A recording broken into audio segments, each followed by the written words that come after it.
Christmas രാവിൽ കാട്ടാക്കടയിൽ വൻ മോഷണം. വീട്ടുകാർ പള്ളിയിൽ പോയ സമയത്തായിരുന്നു 60 പവന്റെ സ്വർണ്ണാഭരണം മോഷ്ടിക്കപ്പെട്ടത്. കാട്ടാക്കട കട്ടയ്ക്കോട് തൊഴുകോണം പ്രദേശത്തായിരുന്നു മോഷണം. കാട്ടാക്കട സ്വദേശിയായ ഷൈൻകുമാറിന്റെ വീട്ടിൽ നിന്നും ഇന്നലെ വൈകിട്ട് 6 മണിക്കും 9 മണിക്കും ഇടയിലായിരുന്നു മോഷണം നടന്നത്.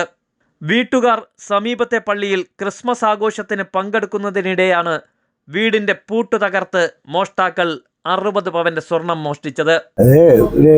എല്ലാ ദിവസവും പള്ളിയിൽ ഇപ്പോൾ വൈകുന്നേരം ആരാധനയുണ്ട്. ഒരു 6 മണിയായപ്പോൾ പള്ളിയിൽ പോയിട്ട് തിരിച്ച് 9 മണിക്ക് മുമ്പായിട്ട് തന്നെ ഇവിടെ എത്തിയപ്പോഴാണ് വന്നപ്പം ഫ്രണ്ട് ഡോറൊന്നും ഒരു പ്രശ്നവുമില്ല. അപ്പോൾ അവർ നോക്കിയപ്പോൾ തുറന്ന് അകത്ത് കയറിയപ്പോഴേ മുറികളെല്ലാം വാരി വലിച്ചിട്ടിരിക്കണം. അപ്പോൾ മോഷണം നടന്നതായിട്ട് മനസ്സിലായി. അപ്പോൾ ഒരാളാണ് വന്നത്.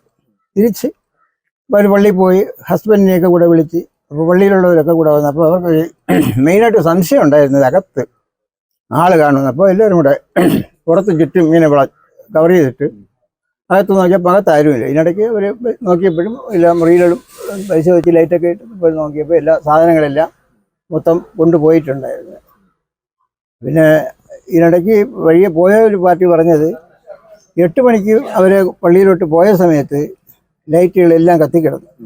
തിരിച്ചു വന്നപ്പോൾ പകുതി കത്തുന്നില്ല. അപ്പോൾ ഫീസ് ഊരിയാണ് അവർ അകത്ത് കയറിയത്. അപ്പോൾ ഇൻവെർട്ടറിലുള്ള പകുതി ലൈറ്റ് സീരിയൽ സെറ്റ് പുറത്ത് കത്തി തന്നെ നിൽപ്പുണ്ടായത്. അപ്പോൾ അതുകൊണ്ട് മിക്കവാറും ഒരു 8 മണിക്കും 6 മണിക്കും ഇടയ്ക്ക് അല്ലെങ്കിൽ 9 മണിക്ക് അകത്ത് നടക്കാനാണ് ഇത് സാധ്യത ഉള്ളത്. സംഭവത്തെ തുടർന്ന് കാട്ടാക്കട പോലീസും വിരലടയാള വിദഗ്ധരും ഡോഗ് സ്ക്വാഡും ഉൾപ്പെടെ സ്ഥലത്ത് ഊർജിതമായ അന്വേഷണം നടത്തി വരികയാണ്.